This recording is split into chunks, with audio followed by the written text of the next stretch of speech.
Bonsoir à tous. Nous ne sommes plus qu'à quelques jours avant le vote du 29 juillet prochain et il est beaucoup question de parler de la stratégie de sécurisation des élections avant, pendant et après. Et donc ce soir, nous recevons le ministre de la Sécurité et de la Protection civile, Général Salif Traoré. Bonsoir Général. Bonsoir madame. Une question d'ouverture. Nous sommes à quelques jours du scrutin. À ce jour, quelles sont les dispositions que vous avez déjà prises pour sécuriser le matériel électoral acheminé à l'intérieur du pays? Je voudrais d'abord vous remercier pour votre intérêt et vous rassurer, vous, à travers votre auditoire, que toutes les dispositions sont prises à notre niveau pour que ce scrutin se passe dans de bonnes conditions. Pour cela, nous avons déployé pas moins de 30 000 personnes qui comprennent les forces de sécurité intérieure, c'est-à-dire la police, la gendarmerie, la garde, la protection civile, mais également les forces armées et nos forces partenaires de l'aménagement, des mouvements signataires et même éventuellement du Barkhane. Donc nous avons pris toutes les dispositions. Là où les forces de sécurité intérieure sont présentes, elles sont en tête. Dans le cas contraire, dans le pur principe de subsidiarité, nous avons les forces armées qui prennent le relais. Vous avez parlé tout à l'heure du matériel électoral. Je dois dire que le processus de sécurisation a débuté avec la réception des cartes d'électeurs. Vous savez que pour cette élection présidentielle, le Mali a innové avec un nouveau dispositif qui possède cartes d'électeurs biométriques. Ces cartes ont été confectionnées en France. À partir du moment où nous les avons reçues ici à Bamako, il a fallu les acheminer partout à travers le pays. Avec l'aménagement, nous avons pu faire ce travail-là. Pour les régions du Nord, l'aménagement nous a prêté main forte. Mais pour les régions du Centre, du Sud, on les a acheminés par la route. Effectivement, vous parlez de 30 000 agents de sécurité déployés sur le terrain pour 23 000 bureaux de vote, soit moins de 2 agents par bureau. Est-ce que ce n'est pas insuffisant par hasard? Non, ce n'est pas insuffisant. Il ne s'agit pas de voir les 23 000. Les 23 000, c'est à travers aussi des centres de vote. Dans un centre, vous pouvez avoir plusieurs bureaux de vote. Et donc la sécurisation, ce n'est pas comme une garde rapprochée. Il ne s'agit pas de mettre plusieurs agents devant chaque bureau. Un bureau peut représenter un village. Ça peut être un quartier dans les régions reculées. Mais dans les grands centres-villes, vous allez trouver qu'un centre de vote comprend plusieurs bureaux. Donc on mettra un dispositif en place pour assurer la sécurité. Et il y a des endroits où le problème d'insécurité n'est pas prégnant. On n'en a pas besoin à ce moment-là de beaucoup d'effectifs.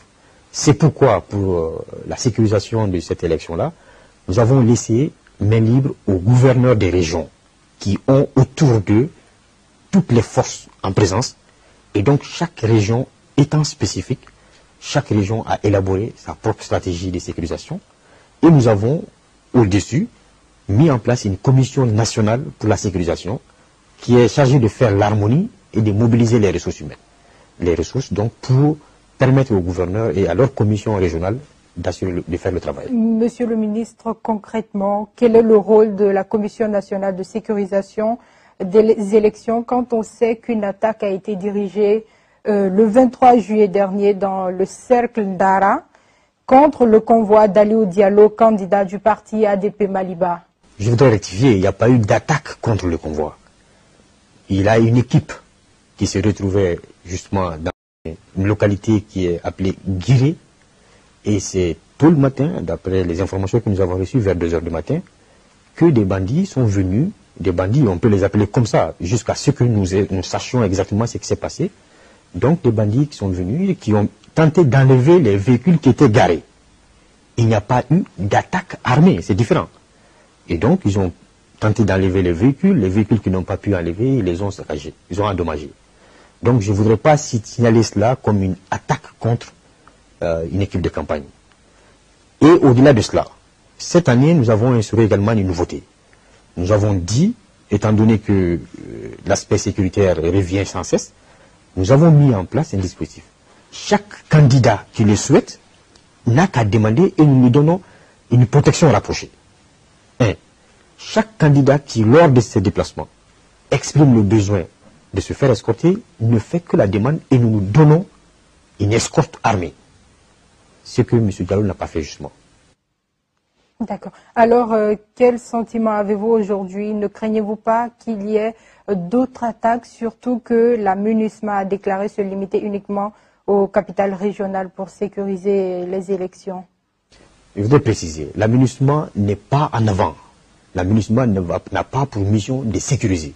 La MINUSMA nous appuie, notamment en termes logistiques, comme je vous l'ai dit. Ils ont utilisé les avions de la MINUSMA pour transporter les cartes d'électeurs, pour transporter les bulletins et les feuilles d'émargement. La MINUSMA nous appuie, donc, et même éventuellement Barkhane. C'est bien les forces de défense et de sécurité du Mali et les mouvements signataires qui seront en avant, donc appuyés par la MINUSMA là où elle est. La MINUSMA n'est pas sur tout le territoire national. Donc là, je voudrais préciser cela d'abord et dire que nous sommes dans un espace qui est assez instable aujourd'hui. Donc on ne peut pas garantir 100% en disant qu'il n'y aura jamais rien. C'est pourquoi nous essayons de mobiliser autant de monde et nous essayons de diversifier les approches pour que nous ne soyons pas surpris, pour que nous puissions faire en sorte que ce jour J, il n'y ait pas d'incident. Monsieur le ministre, selon nos sources récemment, des éléments envoyés pour le maintien d'ordre à Fana et à Kéniéba se sont illustrés par des abus. On parle de torture sur des civils. Est-ce que cela n'a pas pour conséquence une certaine méfiance des citoyens à l'égard des forces de sécurité et même à l'égard des dirigeants? Madame, nous parlons de sécurisation de l'élection présidentielle. Cela n'a absolument rien à voir. Et dans tous les cas, je m'inscris en faux. C'est un sujet que vous évitez. Je m'inscris en faux contre toute forme de torture au crédit des forces de sécurité. Ce qui s'est passé à Kéniéba, c'est un bon exemple que vous avez donné là, où des jeunes qui étaient mécontents de leur rapport, leur relation avec une société minière qui est très loin de la ville de Kéniéba, viennent manifester dans la ville de Kéniéba et vont brûler le matériel électoral. Cela n'est pas une simple manifestation de protestation contre leur employeur. Donc l'ordre a été rétabli. Dire qu'il y a eu des tortures, non. Des gens ont été interpellés et mis à la disposition de la justice. Ils sont toujours en détention. Donc il n'y a pas eu de torture. Cela n'est pas vrai. Alors, il y a eu ces derniers mois des violences intercommunautaires entre Peul et Dogon. Et selon un rapport publié dernièrement par le secrétaire général de l'ONU, il y a eu des attaques ciblées et qui ont fait au moins 43 victimes civiles dans le centre du Mali. Qu'avez-vous à dire? Déjà, je voudrais réfuter le terme de conflit communautaire, c'est-à-dire entre Peul et Dogon. Cela n'est pas la situation réelle. C'est que sûr, quand vous parlez de groupes terroristes, vous allez trouver qu'il y a effectivement des combattants d'origine Peul. Mais ce n'est pas que des Peuls. Il y a aussi d'autres groupes ethniques là-dedans. Quand on parle des chasseurs, il n'y a pas que des Dogons. Il y a aussi des Bambana, il y a aussi des Somono ou des Bozo, qui sont d'autres groupes ethniques au Mali. Donc au niveau du centre, vous avez là une autre manifestation de la lutte contre le terrorisme, hein, puisque c'est des exploitations qui sont là, qui poussent des représentants de diverses communautés à s'affronter et à faire paraître cela comme des règlements de compte, comme des violences entre des communautés. Vous imaginez, quand on vous dit que les Peuls sont persécutés au Mali, tous les Peuls à travers le monde vont se sentir interpellés. Et c'est ce que nous cherchons à éviter. Aujourd'hui, quand on parle de conflit communautaire entre Peuls et Dogon, vous imaginez, ces deux communautés ont toujours vécu ensemble. Mais des liens très forts. Donc rien ne peut expliquer que ces deux communautés-là puissent se tuer pour rien, sans qu'il y ait quelque chose derrière. Et c'est ce que nous faisons tout, nous cherchons à tout faire pour circonscrire. Aujourd'hui, au niveau du cercle de Koro, ce que vous ne l'avez pas dit, mais c'était vraiment l'épicentre, le calme est revenu. Et nous continuons à travailler en multipliant la présence armée, mais également les dialogues pour que les uns et les autres reviennent aux valeurs que nous avons toujours caractérisées au Mali. Parlez-nous un peu du conflit multidimensionnel qui perdure dans le nord du Mali. Dans le nord du Mali, aujourd'hui, si vous le voyez, il y a plus de cas d'incidents malheureux vers le centre que vers le nord. Parce que le nord fait l'objet donc justement de la mise en œuvre de l'accord d'Alger. Cet accord est dans sa phase de mise en œuvre. Certains ont l'air d'être impatients, de dire que ça n'avance pas. Nous serons les premiers à être pressés. Nous sommes les premiers qui voulons avoir des résultats concrets. Mais vous savez, un accord, sa mise en œuvre, ça prend du temps. Quand la confiance a été rompue pendant un moment, pour la reconstruire et avancer ensemble, ça prend du temps. L'un des premiers acquis, c'est que depuis la signature de l'accord, il n'y a pas de conflit direct, il n'y a pas de combat entre les forces armées du Mali et les anciens rebelles. Ça, c'est un acquis majeur. À cause de cela, donc, les incidents vers le nord sont minimes. Maintenant, ce qui se passe, c'est que nous aurons dû aller au désarmement, démobilisation et réinsertion. C'est là, effectivement, dans le cas de la reconstruction de la confiance, cela prend un peu de temps. Donc c'est pour ça que certains disent que l'accord traîne un peu. Beaucoup d'autres dispositions d'ordre politique ont été mises en œuvre, l'opérationnalisation des régions du Nord, la mise en place des autorités intérimaires là où elles n'étaient pas, en attendant qu'il y ait des élus. Donc tout cela est en cours et c'est ce qui fait que le Nord est plutôt épargné par les actes de terrorisme ou tout ça, excepté la frontière avec le Niger et le Burkina, où nous avons encore des groupes terroristes qui peuvent agir au Niger, se replier au Mali, agir au Burkina, se replier au Niger ou au Mali, et ainsi de suite. D'où la présence même de la force conjointe du G5 Sahel. D'accord. Autre sujet abordé dans la Cour des Grands, une commission tripartite, ministère de la Sécurité, ministère de la Communication et la Maison de la Presse a été créée pour sécuriser les journalistes qui seront déployés le jour du vote pour la couverture des élections. Ne pensez-vous pas que le fait d'extampiller des gilets de presse au logo des autres structures soit dangereux pour les hommes de médias? Ce qu'il faut dire, ce n'est pas que la commission a été mise en place pour sécuriser les journalistes le jour de l'élection. Ce n'est pas du tout le cas. Et il vous souviendra que le 2 juin, nous avons empêché une manifestation non autorisée de certains partis d'opposition. Lors de ces événements-là, certains journalistes nous ont approchés pour nous dire qu'ils ont eu des gaz, qu'ils ont été bousculés par les forces de sécurité. Et donc, ils s'en plaignaient. Nous avons donc décidé, mon collègue de la communication et moi-même, de les rencontrer au niveau de la Maison de la Presse, qui est quand même la fêtière, pour discuter, pour voir dans quelle mesure nous pouvons nous organiser pour qu'à l'avenir, cela ne puisse pas se faire. Puisqu'ils nous ont rappelé que leur mission, c'est que même si une manifestation est interdite et que les forces s'apprêtent à l'empêcher, cela ne les empêche pas, eux, de faire leur travail. Ce qui est vrai. Donc nous avons dit, voyons comment nous pouvons faire en sorte que demain, de telles situations ne se produisent plus. Donc ce n'est pas seulement pour l'élection, c'était bien avant l'élection déjà, c'était bien avant la campagne. Et donc nous avons mis en place une commission pour que nos représentants des 3 structures puissent nous faire des propositions afin d'améliorer cela. Et donc l'une des propositions phares, c'était de dire qu'on mette en place un dispositif à travers un gilet et une chasuble que la Maison de la Presse va gérer et va donner à des journalistes qu'elle reconnaît.